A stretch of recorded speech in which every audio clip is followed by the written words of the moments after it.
Good afternoon. Thank you for having me. I think we see that the current Israeli government has almost one course of action, one modus operandi, which using force, but not necessarily see what lies beyond using force, what can be achieved politically. And I think the two incidents you mentioned can be part of this approach, but at the same time, there is difference between still targeting Hezbollah. The ceasefire agreement with Hezbollah is rather, in Lebanon, is rather fragile. There are violations from both sides. And in my mind, Israel needs to let the political process to take its course in order to see whether the Lebanese government can impose its authority on Hezbollah. Specifically on Syria, it looks about, the special relation with the Druze, but there is always the danger that Israel is sucked into, again, a very unstable situation. The more this happens, the more frequent are this use of force, the more danger is that of an escalation and involvement of other forces. And how far does that escalation stretch? I mean, what are the implications for broader Middle East security? Again, it also depends how the other powers within the region react to this.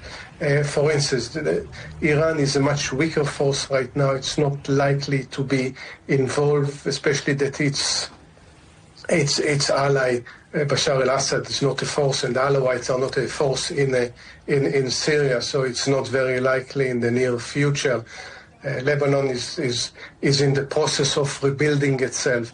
The problem is, more than its escalation into a regional war right now, that it destabilizes processes that are very fragile, very delicate, and by Israel intervening there, it might create a worse situation instead of enabling for certain positive developments in both Lebanon and Syria to develop organically. In other words, sidelining Hezbollah as a military force, allowing the new government in Syria, led by Bashar, to assert its authority, while also, for the international community to ensure that there is respect for minority.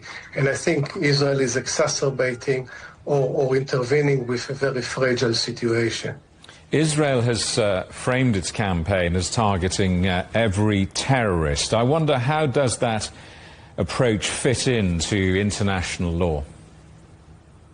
First of all, the question what Israel is defining every terrorist, what is in the eyes of Israel is a terrorist, not necessarily is actually by international law is a terrorist.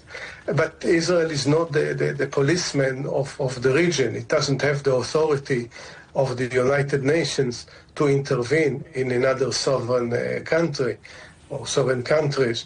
In the case of Syria, as it is, it occupies part of the Golan Heights since 1967, and post December of last year, it occupies even more land within Syria, and this is in violation of international law. I don't think anything, unless it's self-defense and Israel can prove that these people pose a threat to Israel, it is in violation of international law. So in all of this, what role then for international actors, the United Nations, the United States, the EU and regional powers like Egypt or Qatar? I think actually these powers have I don't know if the responsibility, because that's they need to decide for themselves, but definitely can play a very significant role in help to stabilize the situation in this country, help the developments there, the processes in both Syria and Lebanon move away in what distorted actually the relations between community over many years, whether or the role of Hezbollah or the role of Bashar al-Assad, and help to have a smooth transition into something which ensure the security and the rights of everyone. Israel is entitled to look after security, but security within its border, not to try to impose different order. that should be done through dialogue within these countries and dialogue through the Arab League, the United Nations and other international organizations. Yossi, good to see you. Thanks so much for coming back on the programme again. Yossi Mekelberg, Associate Fellow with the Middle East and North Africa Programme at Chatham House.